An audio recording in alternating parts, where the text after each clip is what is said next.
ஓம் சக்தி தாயே துணை. என் அன்பு குழந்தையே, இன்று உன் வராகி உனக்கு ஒரு எச்சரிக்கையான செய்தியைத்தான் கொண்டு வந்திருக்கின்றேன்.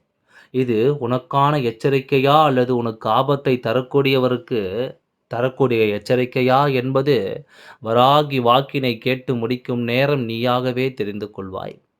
ஒருவரை அழிக்க ஒரு குடும்பமே சதித்திட்டம் தீட்டுகிறது என்றால், அதுவும் உன் வாழ்க்கையில் நடந்து கொண்டிருக்கின்றது என்றால், அதை சட்டென்று கண்டுபிடித்து அதற்கான தீர்வினை பெற்றுவிட வேண்டும். இல்லையென்றால் உன்னை அவர்கள் அழித்து விடுவார்கள் என்பதனை நீ மறந்து விடாதே.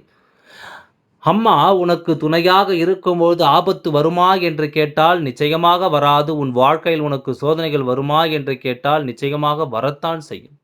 அதுவும் உனக்கு மிகவும் நெருக்கமான உறவுகளால் உனக்கான சோதனைகள் வந்து கொண்டு தான் இருக்கிறது. நாம் எவ்வளவுதான் அவர்களுக்கு எல்லாம் உதவிகளை செய்திருந்தாலும் கூட அது அவர்களுக்கு போதவில்லை. எவ்வளவுதான் நன்மைகளை அவர்களுக்கு செய்திருந்தாலும் அது எல்லாம் அவர்களுக்கு ஒருபொழுதும் திருப்தியை கொடுப்பதில்லை. எல்லா விஷயங்களையும் தாண்டி அவர்களுக்கு இன்னமும் ஏதோ ஒரு விஷயத்தை உன்னிடத்திலிருந்து பெற வேண்டும் என்று நாள்தோறும் எதிர்பார்த்து நின்று கொண்டு தான் இருக்கின்றார்கள். அவர்களுக்காக நீ எவ்வளவோ விஷயங்களை எல்லாம் கொடுத்து கொடுத்து இப்போது ஓய்ந்து விட்டாய். இதற்கு மேலும் இவர்களுக்கு என்னால் செய்ய இயலாது என்று ஒதுங்கி நின்று கொண்டிருக்கிறாய் அல்லவா? இந்த தருணம் அவர்களுக்கு மனதில் ஒரு தீராத வேதனையை ஏற்படுத்தியிருக்கிறது. காலம் முழுவதும் இன்னொருவருடைய உதவியினால் வாழ்க்கையில் முன்னுக்கு வந்தவர்கள் அல்லவா? இப்பொழுது அந்த உதவி கிடைக்கப் பெறவில்லை என்றவுடன் மனதிற்குள் வேதனைகள் அதிகமாகிவிட்டது. அந்த வேதனையோடு தான் இவர்கள் என்ன செய்து கொண்டிருக்கிறார்கள் என்பதையெல்லாம் நீ கட்டாயமாக தெரிந்து கொள்ளத்தான் வேண்டும். இந்த வேதனையின் உச்சத்தை தொட்ட இவர்கள் உனக்கு செய்ய நினைத்தது உனக்கான அழிவினை அங்கே எதிர்பார்த்து காத்து கொண்டிருக்கிறார்கள். நீ இருக்கக்கூடாது என்பதையும் அவர்கள் அங்கே முடிவு செய்து கொண்டிருக்கிறார்கள். நமக்கு எதுவும் செய்யாத இவர்கள் வேறு யாருக்கும் எதையும் செய்யக்கூடாது என்று மனதார நினைக்கிறார்கள். இவர்களின் குடும்பமே உனக்கு எதிராக திரும்பி இருப்பது இதற்கு மேலான ஒரு ஆச்சரியமாக இருக்கிறது. ஏனென்றால் இந்த குடும்பத்தில் உனக்கு எத்தனையோ உதவிகள் எல்லாம் முன்பு கிடைக்கப்பெற்று இருக்கிறது. அவர்கள் செய்த உதவிகள் எல்லாம் சிறு சிறு உதவிகள் தான். அதற்கு கைமாறாகத்தான் நீ அவர்களுக்கு எத்தனையோ பெரிய உதவிகளை எல்லாம் செய்திருக்கிறாய். ஆனால் எதுவுமே அவர்களுக்கு இப்போது நினைவு இல்லை. அவர்கள் செய்ததை மட்டும்தான் இப்போது அவர்களுடைய மனதில் இருக்கின்றது. நீயோ அவர்களிடத்திலிருந்து நன்றியை ஒருபொழுதும் எதிர்பார்த்தது கிடையாது. அவர்களிடத்திலிருந்து நீ ஒரு விஷயத்தை எதிர்பார்க்கிறாய் என்றால் அது அன்பு மட்டும்தான். ஒரு சிறிய அன்பு நமக்கு கிடைத்துவிட்டால் போதும் என்று தான் நீ நினைக்கின்றாய். அதையும் கூட அவர்கள் உன்னிடத்தில் தருவதற்கு தயாராக இல்லை. அவர்களுடைய எண்ணங்கள் முழுமையாகவே உனக்கு எதிராக திரும்பி இருக்கின்ற இந்த நேரத்தில் அந்த குடும்பம் ஒட்டுமொத்தமாக எந்நேரமும் கூடி அமர்ந்து உன் வாழ்க்கையை அழிக்க வேண்டும், உன்னுடைய எதிர்காலத்தை கெடுத்து விட வேண்டும் என்று தான் அங்கே பேசிக் கொண்டிருக்கின்றார்கள். உன் வாழ்க்கையில் ஏதேனும் ஒரு கெடுதலை உனக்கு நடத்த வேண்டும் என்று புதிதாக பிரச்சனைகளையும் குழப்பங்களையும் அங்கே உண்டாக்கி கொண்டிருக்கிறார்கள். எப்படியாவது உன்னை ஏதாவது ஒரு விஷயத்தில் சிக்க வைத்து நடுத்தெருவிற்கு இழுத்துவிட வேண்டும் என்று எண்ணிக்கொண்டிருக்கிறார்கள். இந்த நேரத்தில் உன்னை சுற்றி நடப்பது எல்லாம் என்னவென்று யோசித்து யோசித்து உன்னை காயப்படுத்திவிட வேண்டும் என்றும் உன்னை அவமானப்படுத்திவிட வேண்டும் என்றும் நினைக்கின்றார்கள்.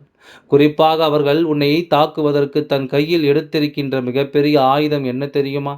உன்னுடைய கடந்த கால வாழ்க்கையில் நீ பட்ட கஷ்டங்கள், நீ செய்த சிறு சிறு தவறுகள், இதை எல்லாம் மீண்டும் மீண்டும் இடத்தில் சொல்லி உன்னுடைய மனதை காயப்படுத்த இவர்கள் துணிந்து விட்டார்கள். இதையெல்லாம் சொன்னால் எப்படியும் நீ நொறுங்கி போய் விடுவாய் என்பது அவர்களுக்கு நன்றாக தெரிகிறது. ஏதாவது ஒரு சூழ்நிலையில் நீ ஏதாவது ஒரு இடத்தை நிச்சயமாக வாழ்க்கையில் எட்டி பிடித்து விடுவாய். முன்னேற்றமும் அடைந்து விடுவாய். ஆனால் இதையெல்லாம் நீ அடைந்துவிடக் கூடாது என்பதற்காகத்தான் இவர்கள் கங்கணம் கட்டிக்கொண்டு தவறான விஷயங்களை இங்கே செய்து கொண்டிருக்கின்றார்கள்.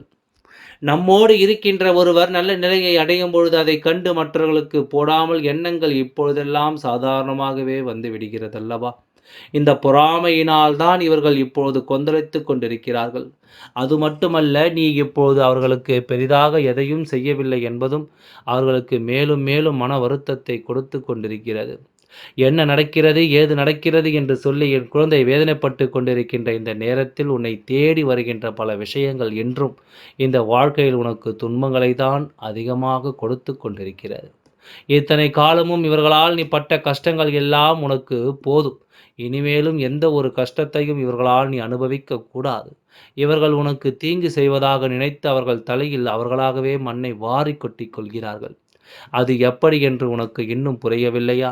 உனக்குத்தான் கெடுதல் செய்ய துணிகிறார்கள். அவர்களுக்கு எப்படி இதிலிருந்து கெடுதல் நடக்கிறது என்பதனை உன் வராகி உனக்கு தெளிவாகவே சொல்லிவிடுகின்றேன். சற்று கவனமாக நீ கேட்க வேண்டும். என் அன்பு குழந்தையே, ஒரு வீடு என்பது எப்பொழுதும் நல்ல வார்த்தைகளை பேசக்கூடிய இடமாக இருக்க வேண்டும். அப்படி இருந்தால் மட்டும்தான் அந்த இடத்தில் தெய்வங்கள் வந்து தங்கும். அதுபோல இந்த இடத்தில் எல்லா நல்ல விஷயங்களும் நடக்கும். இவர்கள் உனக்கு கெடுதல் செய்ய வேண்டும், உன்னை அழிக்க வேண்டும் என்று சொல்லி எப்பொழுதும் தீய வார்த்தைகளை மட்டுமே தன்னுடைய வீட்டில் பேசிக் கொண்டிருக்கிறார்கள்.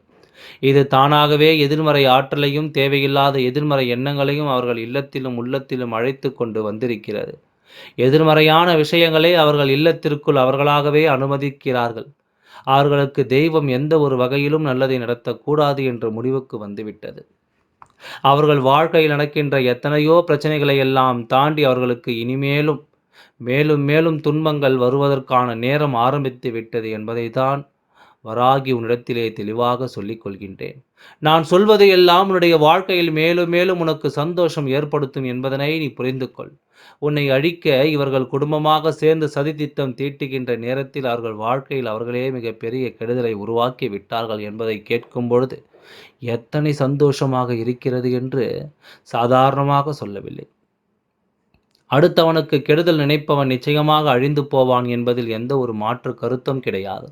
உன் வராகி இறங்கிச் சென்று இவர்களை எல்லாம் பழிவாங்க வேண்டும் என்ற அவசியமும் கிடையாது. அவர்களுக்கு 1000 எச்சரிக்கைகளை நான் கொடுத்து அவர்கள் அதனை காது கொடுத்தும் கேட்கவில்லை. என்ன நடக்கிறது, ஏது நடக்கிறது என்பதை பற்றி அவர்கள் பெரிதாக சிந்திக்கவும் இல்லை. தன் வாழ்க்கையில் நடக்கின்ற விஷயங்களை பற்றியெல்லாம் பெரிதாக எண்ணாமல் தன்னை சுற்றி என்ன நடக்கிறது என்பதை புரிந்து கொள்ளாமல் அடுத்தவனை அழிக்க வேண்டும் என்று மட்டுமே தன் மனதிற்குள் தவறான எண்ணங்களை வைத்து கொண்டிருக்கின்ற யாரும் எப்பொழுதும் இந்த வாழ்க்கையில் முன்னேறியதாக சரித்திரமே கிடையாது. இப்படி நினைக்கக்கூடியவர்கள் எல்லாம் அவர்களாகவே அழிந்து போகத்தான் போகிறார்கள் என்பதனை உன் வராகி உன்னிடத்திலேயே சொல்லிவிடுகின்றேன்.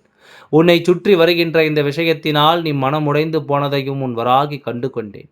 இப்பொழுது நீ மனமுடைந்து போக வேண்டிய அவசியம் உனக்கு இல்லை. மாறாக உன் வாழ்க்கையில் பல நல்ல விஷயங்களுக்கான முடிவுகளை நீ எடுக்க வேண்டிய நேரம் உனக்கு வந்துவிட்டது. உனக்கான முடிவுகளை எல்லாம் நீ எப்போதும் சரியாக எடுத்துவிட்டால் இது போன்று உன் அருகிலேயே இருக்கக்கூடிய தீய எண்ணங்கள் கொண்ட மனிதர்களிடத்திலிருந்து எளிதாக தப்பிவிடலாம். இவர்களுடைய நடவடிக்கைகளை எல்லாம் நீ சரியாக கண்காணித்திருந்து நீ விலகி இருப்பது உனக்கு எப்பொழுதுமே நல்லது என்பதனை மறந்துவிடக்கூடாது. ஏனென்றால் இவர்கள் உன்னை தவறாக வழிநடத்தி ஏதாவது ஒரு புதிய பிரச்சனையில் மாட்டிவிடவும் காத்து கொண்டு தான் இருக்கின்றார்கள். ஆகையால் எதை நினைத்தும் கவலை கொள்ளாமல் உன்னுடைய வேலைகளை நீ தொடர்ந்து செய்து கொண்டே இரு. உன்னுடைய வராகி உனக்காக எல்லாவற்றையும் நான் மாற்றி உன்னை நான் நல்வழிப்படுத்துகின்றேன். அதுவரை சற்று பொறுமையாக காத்து கொண்டிரு. எல்லாம் நல்லபடியாகவே நடந்து முடியும். ஓம் சக்தி தாயே துணை. நன்றி. வணக்கம்.